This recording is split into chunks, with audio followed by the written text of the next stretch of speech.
Subscribe करिए हमारे channel target UP TET CTET को और बेल आइकन को दबाइए। हेलो फ्रेंड्स, मैं रेनू स्वागत करती हूँ आप सभी भावी अध्यापक एवं अध्यापिकाओं का आपके अपने channel target UP TET CTET में। दोस्तों, आज की इस वीडियो में हम आपके डीएलएड थर्ड सेमेस्टर के सेकेंड पेपर समावेशी शिक्षा के अंतर्गत आप लोग के राजन सीरीज के मोस्ट इंपोर्टेंट बहुविकल्पीय क्वेश्चंस की सीरीज में क्वेश्चन नंबर 66 से पढ़ने वाले हैं, यानी कि आज यहाँ पर हम पार्ट 2 पढ़ने वाले हैं। इससे पहले हमने पार्ट 1 को पूरा पढ़ करके कंप्लीट कर दिया। चलिए स्टार्ट करते हैं क्वेश्चन नंबर 66 से। तो दोस्तों, इसमें आपके 3 पार्ट आएंगे। यहाँ पर आप दूसरा पार्ट आज पढ़ने जा रहे हो। क्वेश्चन नंबर 66 है, प्रतिभाशाली विद्यार्थी अपनी क्षमताओं को तब विकसित कर पाएंगे जब बार बार उनकी परीक्षा होगी, वे अन्य विद्यार्थियों के साथ अभिनय प्रक्रिया से जुड़ते हैं, उन्हें अन्य विद्यार्थियों से अलग किया जाएगा, या वे निजी कोचिंग कक्षाओं में पढ़ेंगे। दोस्तों, यहाँ पर प्रतिभाशाली बालकों की बात हो रही है, इसीलिए यहाँ पर सबसे करेक्ट आंसर ऑप्शन नंबर सा होगा, उन्हें अन्य विद्यार्थियों से अलग किया जाए। क्योंकि जो प्रतिभाशाली बालक है उनको हमें गतिवर्धन कक्षाओं के माध्यम से, संपन्नीकरण कक्षाओं के माध्यम से, समृद्धिकरण कार्यक्रमों के माध्यम से पढ़ाना चाहिए। तो इसके लिए हमें कहीं ना कहीं अलग करना ही पड़ता है। तो ऑप्शन सा जो है वो सही हो जाएगा। इसके बाद क्वेश्चन नंबर 67 है, समन्वित शिक्षा की सफलता किस पर निर्भर करती है? समुदाय के समर्थन पर, पाठ्य पुस्तकों की उत्कृष्टता पर, शिक्षण अधिगम वस्तु की गुणवत्ता पर, या शिक्षक में अभिवृत्तिगत परिवर्तन पर? दोस्तों, समन्वित शिक्षा जो है यह इसकी सफलता निर्भर करती है शिक्षण अधिगम वस्तु की गुणवत्ता पर। तो ऑप्शन सा जो है ये राइट आंसर हो जाएगा। क्वेश्चन नंबर 68 है, समुदाय का अर्थ कितने शब्दों से मिलकर बना है? 4, 2, 3 या इनमें से कोई? समुदाय शब्द 2 शब्दों से मिलकर के बना हुआ है। तो ऑप्शन बा जो है वो सही हो जाएगा। क्वेश्चन नंबर 69 पर आते हैं, श्रवण बाधित के प्रकार, गंभीर बाधित बच्चों का डेसिबल का स्तर कितना होता है? तो दोस्तों, ये होता है 70 से लेकर के 89 तक। इस डेसिबल तक के बच्चे ऐसे होते हैं जो गंभीर रूप से श्रवण बाधित होते हैं, जिनको कुछ भी सुनाई नहीं देता है। क्वेश्चन नंबर 70 है, श्रवण बाधित के प्रकार, कम बाधित बच्चों का बाधिता प्रतिशत कितना होता है? तो ऐसे बच्चे जो कम बाधित होते हैं, यानी कि जिन्हें थोड़ा बहुत सुनाई देता है, तो वो ऑप्शन सा जो है ये सही हो जाएगा, 40%। क्वेश्चन नंबर 71 है, श्रवण बाधित के प्रकार, मंद बाधित बच्चों का बाधिता प्रतिशत कितना है? 40 से 50%, 50 से 75%, 90% या इनमें से कोई नहीं? तो दोस्तों, राइट आंसर यहाँ पर हो जाएगा ऑप्शन नंबर बा, 50 से लेकर के 75%। क्वेश्चन नंबर 72 है, शैक्षिक रूप से पिछड़ापन कितने प्रकार का होता है? तो दोस्तों, जो आप लोगों के सिलेबस में है उसमें शैक्षिक रूप से पिछड़ेपन के 2 कारण बताए गए हैं। पहला है व्यक्तिगत कारण और दूसरा है सामूहिक। तो पिछड़ापन 2 प्रकार का बताया गया है, व्यक्तिगत और सामूहिक। जिसमें व्यक्तिगत में कहा गया है, जहां किसी कक्षा में कुछ छात्र पिछड़े हुए हैं और उनके पिछड़ेपन के कारण अलग अलग है, वहां पर पिछड़ापन व्यक्तिक होगा। और जहां पर कक्षा में अधिकतर छात्र पिछड़े हुए हों और उनके पिछड़ेपन का कारण भी समान हो, तो वह पिछड़ापन सामूहिक होगा। तो इस तरीके से यहाँ पर ऑप्शन नंबर आ है 2, ये राइट आंसर हो जाएगा। क्वेश्चन नंबर 73 है, किसका कथन है पिछड़े बच्चे वे हैं जिनकी शैक्षिक उपलब्धि या शैक्षिक अंक 85 से कम हो? सिरिल बर्ड का, बार्टन हर्ट का, दोनों का, या कोई नहीं? राइट आंसर है ऑप्शन नंबर आ, सिरिल बर्ड का ये कथन है दोस्तों। इसके बाद क्वेश्चन नंबर 74 पर आते हैं, किसका कथन है निर्देशन का अर्थ प्रदर्शन करना, इंगित करना, सूचित करना है? इसका अर्थ सहायता देने से अधिक है। सिल्फोर्ड का, जोनस का, गुड का, या कोई नहीं? राइट आंसर है ऑप्शन नंबर बा, जोन्स का। इसके बाद क्वेश्चन नंबर 75 है, किसका कथन है परामर्श का अभिप्राय 2 व्यक्तियों का संपर्क जिसमें एक व्यक्ति को किसी प्रकार की सहायता दी जाती है? ये बहुत ही फेमस परिभाषा है। ये किसकी परिभाषा है? मायर्स की, वेबस्टर की, कॉल रोजर्स की, या कोई नहीं? राइट आंसर है मायर्स की। क्वेश्चन नंबर 76 है, डीजीपी का पूरा नाम क्या है? Diploma in guidance programme, diploma in guidance psychology, दोनों, या कोई नहीं? राइट आंसर है diploma in guidance psychology, option बा जो बिल्कुल सही। क्वेश्चन नंबर 77 है, किसका कथन है वरिष्ठ अध्यापक अथवा प्रधानाध्यापक द्वारा किए गए मूल्यांकन को निरीक्षण कहा जाता है? यह किसका कथन है? डॉक्टर मुखर्जी का, बुशलेरर का, गुड का, या कोई नहीं? दोस्तों, राइट आंसर है ऑप्शन नंबर आ, डॉक्टर मुखर्जी का कथन है ये।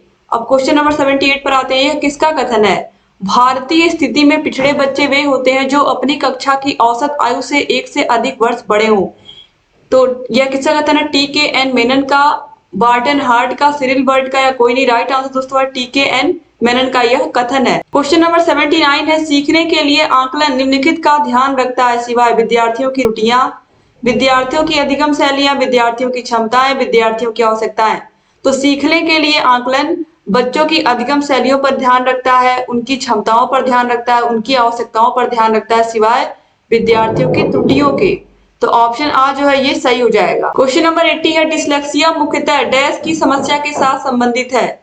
डिसलेक्सिया पढ़ने, लिखने, बोलने या बोलने और सुनने। राइट आंसर है पढ़ने से संबंधित यह प्रक्रिया है। क्वेश्चन नंबर 81 है, प्राथमिक स्तर के बच्चों का आकलन करने का सर्वश्रेष्ठ तरीका क्या है? योगात्मक कार्य, पोर्टफोलियो, आवधिक परीक्षाएं या गृह कार्य।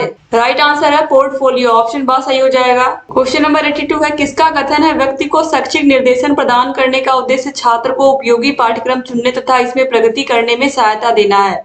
रूथ स्टेक का, डॉक्टर मुखर्जी का, गुड का या कोई नहीं दोस्तों। राइट आंसर है ऑप्शन अ, रूथ स्टेक का यह कथन है। क्वेश्चन नंबर 83 है, कक्षा में एक प्रभावी शिक्षण अधिगम प्रक्रिया होती है जब शिक्षक बच्चों के ज्ञान को पढ़ाई जाने वाली संकल्पना के साथ जोड़ने में सहायता करता है। इस पार्श्व में निहित उद्देश्य है पुनर्बलन, ज्ञान का सहसंबंध एवं स्थानांतरण, व्यक्तिगत भिन्नताएं या शिक्षार्थी स्वायत्तता। राइट आंसर दोस्तों यहाँ पर हो जाएगा ऑप्शन ब, ज्ञान का सहसंबंध एवं स्थानांतरण। ये बिल्कुल राइट आंसर हो जाएगा। क्वेश्चन नंबर 84 है, 16 पीएफ का उपयोग किसके मापन हेतु होता है? तो 16 पर्सनालिटी फैक्टर इसका फुल फॉर्म है और इसका प्रयोग व्यक्तित्व के मापन के लिए किया था। ऑप्शन बा सही हो जाएगा। क्वेश्चन नंबर 85 है, निम्नलिखित में से कौन सा वाइगोत्स्की के सामाजिक सांस्कृतिक सिद्धांत पर आधारित है? अंतर्दृष्टिपूर्ण अधिगम, सक्रिय अधिगम, पारस्परिक शिक्षण या संस्कृति से निरपेक्ष संज्ञानात्मक विकास। दोस्तों यहाँ पर राइट आंसर है ऑप्शन नंबर सा, पारस्परिक शिक्षण। तो वाइगोत्स्की के सामाजिक सांस्कृतिक सिद्धांत किस पर आधारित है? पारस्परिक शिक्षण पर आधारित है। क्वेश्चन नंबर 86 है, निम्न में से मानसिक विकार के लक्षणों को कौन नहीं दिखाता है? भग्नाशा, तनाव, संबंध या चिंता। तो भग्नाशा, तनाव, चिंता ये सब मानसिक विकार के लक्षणों को दिखाते हैं, लेकिन संबंध मानसिक विकार के लक्षणों को नहीं दिखाता है। ठीक है, तो मानसिक विकार के लक्षणों को इनमें से कौन दिखाता है, ये क्वेश्चन पूछा था। क्वेश्चन नंबर 87 है, शारीरिक गतिक बुद्धि रखने वाले बच्चों की अंतिम अवस्था निम्न में से कौन सी हो सकती है? शल्य चिकित्सा, कवि, वाचक, राजनेता, राजनैतिक नेता। इनमें से कौन सा राइट आंसर है? तो यहाँ पर ऑप्शन आ जो है शल्य चिकित्सा, यह राइट आंसर हो जाएगा। क्वेश्चन नंबर 88 पर आते हैं, श्रवण बाधित बच्चों को पढ़ाने के लिए प्रयुक्त की जाती है ब्रेल लिपि, सांकेतिक भाषा, यंत्र या उपरोक्त सभी। तो सुनने में जिन्हें दिक्कत होती है जिन बच्चों को, उनको पढ़ाने के लिए सांकेतिक भाषा का प्रयोग होता है। तो ऑप्शन बा जो है ये सही हो जाएगा, सांकेतिक भाषा। क्वेश्चन नंबर 89 है, टैट के द्वारा परीक्षण किया जाता है थीमेटिक अपरेंट टेस्ट, इसके द्वारा हम व्यक्तित्व का परीक्षण करते हैं। तो ऑप्शन सा जो है ये सही हो जाएगा। क्वेश्चन नंबर 90 है, a survey of the education of gifted children के लेखक कौन है? हैविंगहर्स्ट, अब्दुल रऊफ, कॉलसनिक या हरमन। तो राइट आंसर है ऑप्शन नंबर अ, हैविंगहर्स्ट। ये बुक किसकी है? हैविंगहर्स्ट की। बहुत इंपॉर्टेंट क्वेश्चन 2017 में पूछा गया है। क्वेश्चन नंबर 91 है, मनोवैज्ञानिक क्रिक ने सामान्य एवं प्रतिभाशाली बच्चों की पहचान किसके आधार पर बताया था? खेल द्वारा, पढ़ाई द्वारा, व्यायाम द्वारा या बच्चों द्वारा किए गए कार्यों की गति द्वारा। तो बच्चों द्वारा किए गए कार्यों की गति के आधार पर इन्होंने बच्चों को क्या बताया था? सामान्य और प्रतिभाशाली। तो ऑप्शन दा जो है ये सही हो जाएगा। क्वेश्चन नंबर 92 पर आते हैं, व्यक्ति को बुद्धिमत्तापूर्ण चयन एवं सामंजस्य के लिए दी जाने वाली सहायता ही निर्देशन है, यह किसका कथन है? सीवी गुड का, ऑर्थर जे जोनस का, मैथ्यूसन का या जे एम फ्रीवर का। राइट आंसर है ऑर्थर जे जोनस का यह कथन है। याद रखिएगा, बहुत इंपॉर्टेंट है, 17 में देखिए पूछा गया है। क्वेश्चन नंबर 93 है, विशिष्ट आवश्यकता वाले बच्चों को कितने भागों में बांटा जा सकता है? 2, 3, 4 या 5। तो दोस्तों यहाँ पर राइट आंसर है ऑप्शन नंबर 4, जिसमें शारीरिक रूप से विशिष्ट बालक, फिर मानसिक रूप से विशिष्ट बालक, उसके बाद फिर सामाजिक विकास की दृष्टि से विशिष्ट बालक और फिर संवेगात्मक विकास की दृष्टि से विशिष्ट बालक। दोस्तों जो शारीरिक रूप से विशिष्ट बालक होते हैं उसके अंतर्गत जितने विकलांग बच्चे होते हैं, अपंग या ये कहें कि अत्यधिक कमजोर, ये सारे बच्चे आते हैं। इसके अलावा मानसिक रूप से विकलांग के अंतर्गत ऐसे बच्चे जो मानसिक रूप से जिनके बुद्धि का विकास कम हुआ होता है, उन बच्चों को कहते हैं। तो इस तरीके के बच्चे। और सामाजिक विकास की दृष्टि से विशिष्ट बच्चे वे बच्चे होते हैं जो अपराधी बच्चे होते हैं, समस्यात्मक बालक होते हैं, शरारती होते हैं। और संवेगात्मक बच्चे वे बच्चे होते हैं, ये प्रायः अंतर्मुखी होते हैं और ये संकोची शर्मीले स्वभाव के, अत्यधिक क्रोधी भी होते हैं। तो ये 4 प्रकार मैंने आपको बता दिया, याद रखिएगा। शारीरिक दृष्टि से, मानसिक दृष्टि से, सामाजिक विकास की दृष्टि से और संवेगात्मक विकास की दृष्टि से। अब क्वेश्चन नंबर 94 है, निर्देशन तथा परामर्श देने का कार्य प्रारंभ होना चाहिए प्राथमिक स्तर पर, उच्च प्राथमिक स्तर पर, माध्यमिक स्तर पर या विश्वविद्यालय स्तर पर। तो यह उच्च प्राथमिक स्तर पर स्टार्ट होना चाहिए, यानी कि क्लास 6 से स्टार्ट होना चाहिए। ऑप्शन बा जो है सही हो जाएगा। क्वेश्चन नंबर 95 है, परामर्श से संबंधित उपकरण क्या है? परामर्श से संबंधित उपकरण संचयी, अभिलेख, साक्षात्कार, आत्मकथाएं एवं निरीक्षण या उपरोक्त सभी। तो राइट आंसर होगा ऑप्शन द उपरोक्त सभी। क्वेश्चन नंबर 96 है, समस्यात्मक बच्चों की पहचान कैसे की जाती है? निरीक्षण विधि का प्रयोग करके, साक्षात्कार द्वारा, मनोवैज्ञानिक परीक्षण द्वारा या उपरोक्त सभी के द्वारा। राइट आंसर है ऑप्शन नंबर द उपरोक्त सभी के द्वारा। क्वेश्चन नंबर 97 है, ब्रेल लिपि उपयोगी है? ब्रेल लिपि किसके लिए उपयोगी है ये आपको बताने की आवश्यकता नहीं है। दृष्टि बाधितों के लिए, ऐसे बच्चे जो देख नहीं पाते हैं उनके लिए बहुत उपयोगी है, उनको पढ़ना लिखना सिखाया जाता है इसी के द्वारा। क्वेश्चन नंबर 98 है, पिछड़े बालक की पहचान हेतु परीक्षण किया जाता है? सामान्य बुद्धि परीक्षण, मानवीकृत उपलब्धि परीक्षण, नैदानिक परीक्षण या उपरोक्त सभी। तो राइट आंसर दोस्तों ऑप्शन नंबर द है उपरोक्त सभी। ये सभी चीजें प्रयोग की जाती है पिछड़े बालकों के पहचान हेतु। क्वेश्चन नंबर 99 है, वंचित होना निम्न स्तरीय जीवन दशा या अलगाव को पोषित करता है जो कि कुछ व्यक्तियों को उनके समाज की सांस्कृतिक उपलब्धियों में भाग लेने से रोक देता है। यह किसका कथन है? दोस्तों राइट आंसर है ऑप्शन नंबर ब, वॉलमैन का। यह वॉलमैन का कथन है और ये बहुत इंपॉर्टेंट है, 17 में पूछा गया है। क्वेश्चन नंबर 100 है, धीमी गति से सीखने वाले बच्चों की समस्या होती है? जो बच्चे धीमी गति से सीखते हैं उनकी कौन कौन सी समस्या होती है? भाषा एवं वाणी की समस्या, दृष्टि एवं व्यवहारिक समस्या, श्रवण प्रत्यक्षीकरण की समस्या या उपरोक्त सभी। तो ये सारी समस्याएं हो सकती है, इनमें से कुछ भी हो सकता है, तो ऑप्शन द सही हो जाएगा। क्वेश्चन नंबर 101 पर आते हैं, अस्थि बाधिता के कारण है? जन्मजात, दुर्घटना, बीमारी या उपरोक्त सभी। तो हड्डियों में बाधिता यानी कि हड्डी कहीं टूट गई है या कोई विकार उत्पन्न हो गया हड्डियों में, तो उसका क्या कारण हो सकता है?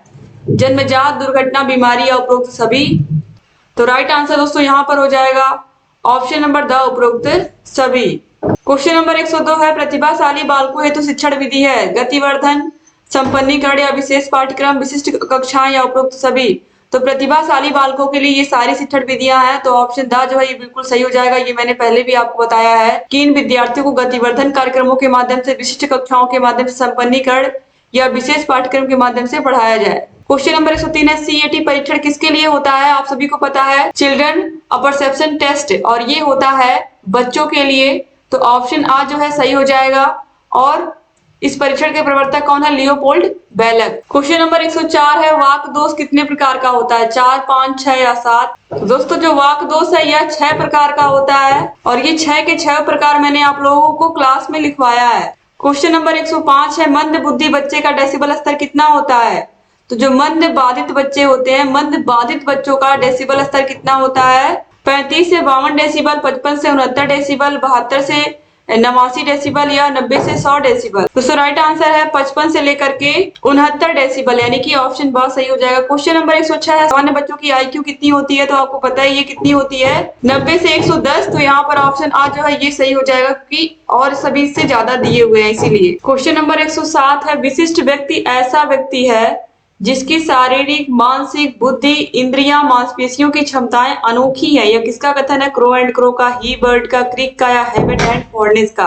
राइट आंसर है option number the habit and Forness का। क्वेश्चन नंबर 108 है, परामर्श का उद्देश्य आत्म परिचय या आत्मबोध है। यह किसका कथन है? रूथ स्ट्रैंग का, रोलोम का, इंसमूर का या जोनस का। राइट आंसर है ऑप्शन नंबर आ, रूथ स्ट्रैंग का कथन है यह। क्वेश्चन नंबर 109 है, स्वास्थ्य निर्देशन संबंधित है?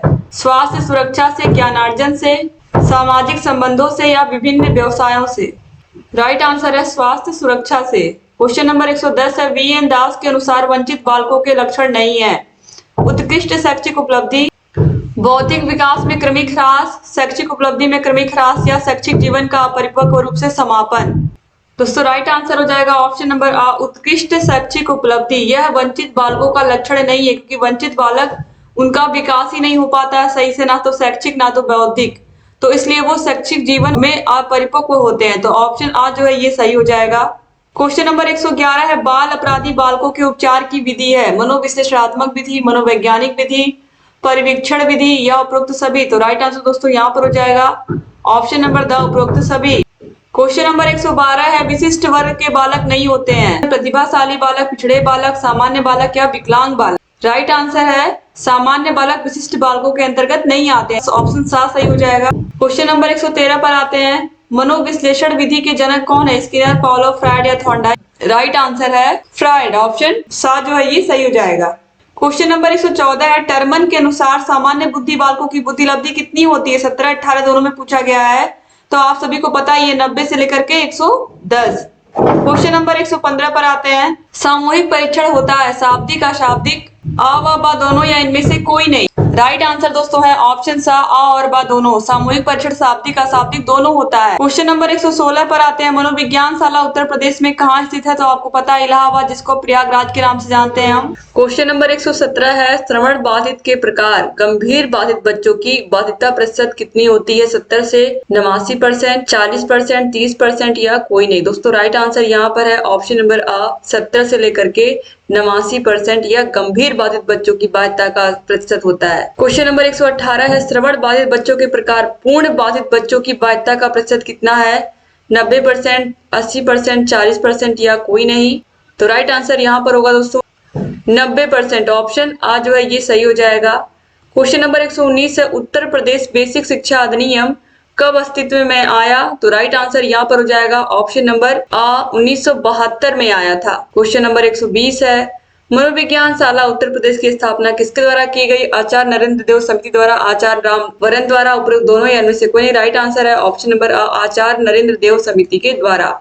इस तरीके से आप टोटल 120 क्वेश्चन यहाँ पर खत्म कर लिए। सेकंड पार्ट भी कंप्लीट हो गया। उम्मीद करती हूँ ये वीडियो आपको पसंद आई होगी और आप लोग इस वीडियो को अधिक से अधिक शेयर भी करेंगे। दोस्तों अगर आपको सारे के सारे विषयों की मास्टर क्लास चाहिए, सारे के सारे विषयों के आपको पवन सिंह जालन सीरीज की पूरी वीडियोस, पूरी पीडीएफ चाहिए, इसके अलावा आपको हर विषय का अगर हैंड रिटन नोट्स चाहिए तो आप हमारे ऐप को डाउनलोड कर लीजिए।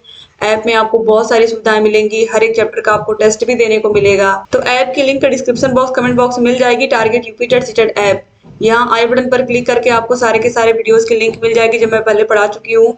डिस्क्रिप्शन बॉक्स, कमेंट बॉक्स में आपको सारे के सारे वीडियो हर एक सब्जेक्ट के मिल जाएंगे जिनको आप देख करके अपनी तैयारी को बेहतर बना सकते हो। दोस्तों अगर चैनल को सब्सक्राइब नहीं किया तो प्लीज सब्सक्राइब भी कर दीजिए और बगल में बेल आइकन होगा उसको भी प्रेस करना मत भूलिएगा। वीडियो को पूरा देखने के लिए आप सभी का एक बार बहुत बहुत धन्यवाद। चैनल से बने रहिए दोस्तों, आपके लिए हम जरूर रोज वीडियोस लेकर के आते रहेंगे और आपकी तैयारी बेहतर हो ताकि आप सभी लोग एग्जाम में अच्छा नंबर लेकर के आए। इसके लिए हम रोज प्रयास कर रहे हैं। चैनल से बने रहिए। जय हिंद।